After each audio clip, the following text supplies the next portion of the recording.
Hi and welcome to the 5-Minute Business Boost, where you get to choose your 5-minute investment. I'm your host, Sam Hicks, and I'll be discussing topics under the headings of business development, marketing, photography, and much more.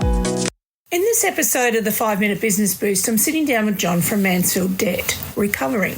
Cash flow headaches are practically a national sport for small business owners, and the numbers prove it. More than half of Australian businesses run cash flow negative at least once a month every year, thanks to late payments. No wonder debt recovery feels awkward, confusing, and sometimes most people are really only dealing with it by Googling at 11 p.m. when the stress is really starting to hit. So today, John and I dig into the practical stuff business owners really want to know. When should you call a debt collector? What does the process actually look like? What red flags matter? And yes, can someone really knock on your door? We're clearing the air and making debt recovery far less scary and far more usable for everyday businesses.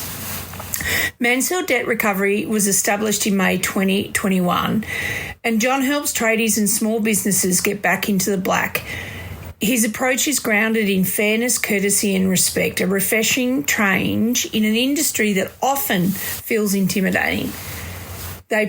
Mansfield Debt Recovery provide debt collection, bad debt management, accounts payable and receivable support, mediation, process serving and business health checks. His team supports businesses across Mansfield, Alexandra, Yea, Euroa, Benalla and Wangaratta. And beyond the business, Mansfield Debt Recovery is actively involved in the Mansfield Welfare Committee, which oversees emergency relief funding for the region.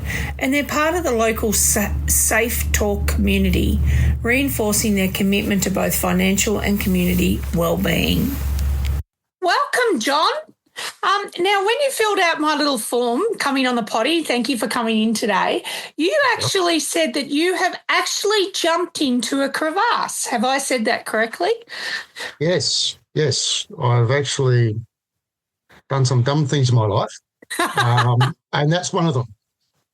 I was doing a mountaineering course in New Zealand, and one of the activities they have is that you need to jump into this crevasse.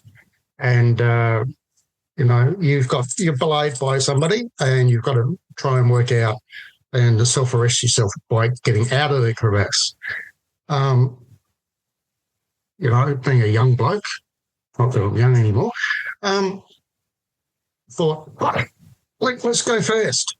Well, that was a dumb move. But it was really rewarding, actually. Did you have harnesses and safety gear on? Oh, yeah. Oh, yeah, cool. You've got somebody, you're actually roped and harnessed into somebody that helps you get out. But you can never imagine this stillness and how quiet it is. It's frightening. So is it adrenaline? Is it that, are you frightened? Are you scared? Is it adrenaline? I don't know. I would never do it, John. That's why I'm asking. It's more adrenaline-based. Yeah.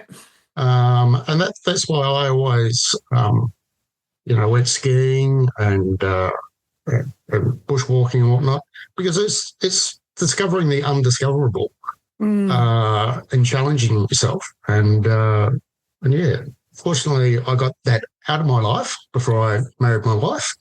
So I was home a lot more. Yeah. Oh, that's amazing. All righty. So today we're actually talking about debt recovery.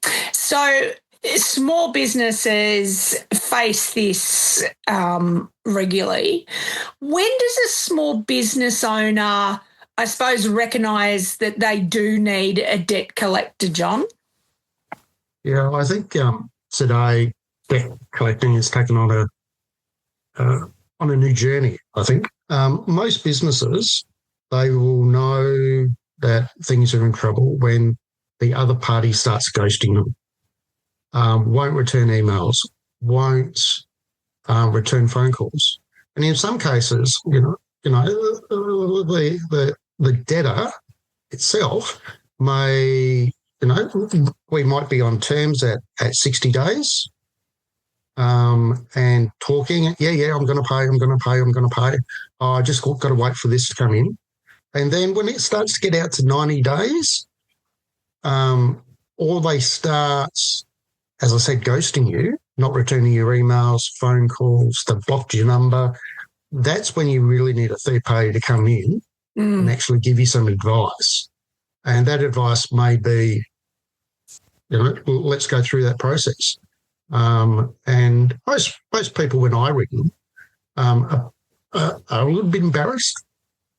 They didn't want it to get their way, or they're in a hardship situation where, we can sit and talk to them and go, hey, listen, understand your circumstances. How do we resolve it together? Yeah. How do we make this a win-win for you and the client? Yeah. So that's my trigger point when they stop talking to you, and that could be 30 days. Yeah, that's right. 60 days, it might be 120 days. Yeah. The more time ekes out, the harder the problem is to solve. Yeah. So you mentioned a little bit there about a process. So can you just enlighten our listeners, what process does a debt collector follow? Sure. And this has changed over time. I can speak to you in terms of a generic process. Yep. And I can tell you what we do at Mansfield Debt Recovery. Yep. So when a client rings me or emails me to say, hey, listen, we've got a possible engagement for you. Can you ring the client, make contact with the client and go from there? So my first port of call is I would do my research. Yeah. These days people live their lives vicariously on social media. Yep. So that's the first place I go. What are the known touch points in the internet sphere that this person is involved with? Then I will send them a text message. Then a follow-up phone call. Yep. Or a couple of phone calls. Then if they're not responding that way, then I'd follow up with an email. And that could be a letter of demand email. That might be, hey, listen, I know it's awkward. I just need to have a chat to you about this. Can you please reach out? And a lot of the time, we don't get to a letter of demand stage, but certainly if we do, then it's a formal process from there. Yeah. And ultimately, in some cases, and I've got 3 on the books at the moment, we're going to VCAT. Yeah. And so we've done everything possible from our standpoint. Now it's up to the Victorian Civil and Administration Tribunal to come to the party and mediate. Yeah. And that's, and then there's still an opportunity for them to pay at any stage. Yeah. Yeah. Just by lodging that action, you'll be surprised. People go, oh, this is going to ruin my credit file. Oh, their fair income. Okay, now I need to start doing something. Sometimes I won't. It's just luck of the draw, unfortunately. Yeah. So putting myself in that position, what red flags do I as a business owner or business owners out there need to look for when dealing with a debtor? What's been your experience, John? What are the red flags? The big red flag for me is when they stop talking to you. Yeah, the ghosting. Yeah. The ghosting, or another red flag might be they've told you one thing one week and the story's changed or the circumstances changed the next week, and you get that gut feel to go, hey, listen, that's totally contradictory to what you said last week. Yeah. 1 + 1 doesn't equal 47, feeling. So those circumstances when you get that gut feel that they're lying to you, and that might be because they're embarrassed, let's face it. Yeah. Or they just say, hey, listen, we're not going to pay you debt because you didn't do a good enough job, and they become argumentative. Then it's a case of, well, okay. Unless they've given you an opportunity to address what the issues are, and they start ghosting you and blocking your number, that's a good sign you're in a world of pain and you need to reach out to a third party. Yeah. Interesting question coming up now. Can a debt collector actually knock at my door? Can they knock at your door? There is legislation under the last Financial Review Act, Financial Services Review Act, that was about 5 years ago, that actually regulates third-party providers in the financial industry more effectively. And that also includes debt collectors. Yep. For instance, I as director of the business, I can't ring you before 8 o'clock in the morning or after 8 o'clock at night. I can't ring you every day, multiple times a day. Yeah. That's considered, not good business practice. Yeah. Then they knock at your door. No, they're not allowed to. So everything is at arm's length. Yeah. And there is the ombudsman that actually, if there is a complaint, they investigate. So there's regulatory frameworks around debt collecting, John. Yeah. That's right. That's right. And it's purely designed to stop, people turning up on your doorstep asking for money. The cowboys. Yeah. Big organisations like Pushka and those, Dun & Bradstreet to a certain extent, they will ring you, and they'll ring you once a week, twice a week to try and get a hold of you. They will send you letters. They will send you emails, but there will be no one from that organisation knocking at your door. Yeah.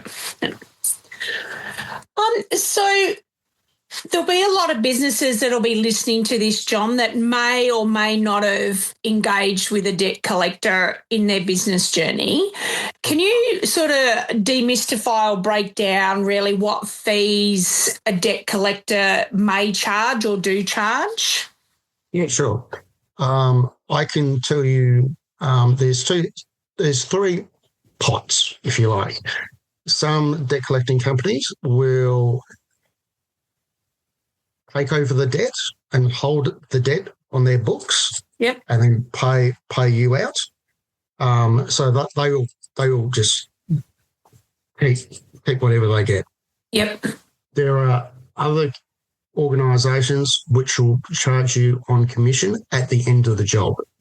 So they'll say, look, we'll charge you 25%, 20%, whatever the case, 15%. But we won't get paid until we've actually collected the debt. Right. And then there's more a hybrid system in place in between those two, which is what we do. So we'll charge you an engagement fee or a debtor fee up front. Then we will charge you an administration fee, and that could be up to $50 an hour. Yep. Depending on how long you're actually taking on the debt. And usually mine, it's probably an hour or two. Yeah.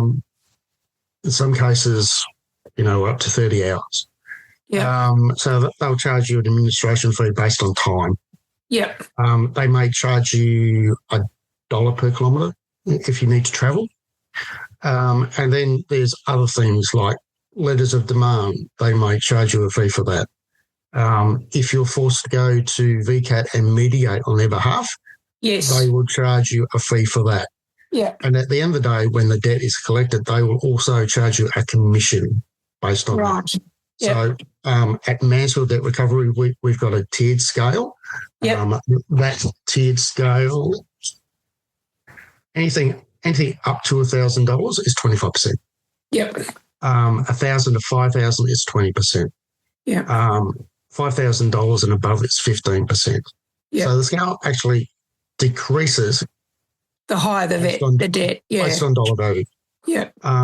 In terms of other things, letters of demand, we charge $150 for a letter of demand. Yep. So that's when things are getting serious, and we need to push some buttons, if you like. On the other side. Mediation fees, look, we're not lawyers. But we know the system works, and because we've done our research in terms of the actual debt, whether it be a legal debt, goods and services debt, that mediation could be as much as $300 per hour if we're forced to go and sit through VCAT. Yeah. And then you've got your other regulatory checks. You might do some asset background checks if it's a company or a business. Yep. So there's other associated fees where we'll pay those up front and then we'll claw them back. Yeah. So it depends. It really depends how big the debt collection agency is. Yep. And it's their model. Yeah, And, that's right. So it's all about saying, if you're going to engage a debt collector, speak to them first, find out all those questions, find out how they operate. Time frame is another big one. They should also ask, what's the time frame of all this happening? Unfortunately, with the backlog of VCAT, it could be 12 months before you can get to VCAT. So in some cases, you're not going to see live the day. In 30 days, you might see it in 12 months. But it's important that whatever debt collector you've got, they actually give you regular updates. Yes. And that's very important because obviously as a business, you've got to manage your cash flow. Yes. And make the wise decisions going forward. Yeah. Well, John, I've learnt quite a bit in this episode about debt collecting. Thank you so much for catching up with me today on the podcast. How can small business owners seeking assistance in debt recovery find you? Okay. At the moment, we're developing a website, so that'll be up shortly. Yep. Which reminds me that's something else I have to do today, actually. Sit down and look at that. But, look, you can find us on Facebook, Mansfield Debt Recovery. Yep. So you can key in and log a message. Yep. You can email us at mansfielddebtrecovery@gmail.com. Yep. Or you can just pick up the phone and give me a call on 0455 629 621. And I'm more than happy to see how we can help you. And I'll put all those details in the episode notes. But thank you so much, John. You're my last podcast for the year. Have a Merry Christmas, and thank you very much for dropping by today. Really appreciate it. No, all good, Sam. Please do jump into the hot seat, and likewise, have a great Christmas. All righty. Thanks, John. Cheers. Thanks for listening to the 5-Minute Business Boost. For more information, follow me on socials, sign up for my newsy, or check out my website to see how we can work together to reach your small business goals. Remember, anything is possible, especially in the northeast of Victoria. Until next time, cheerio.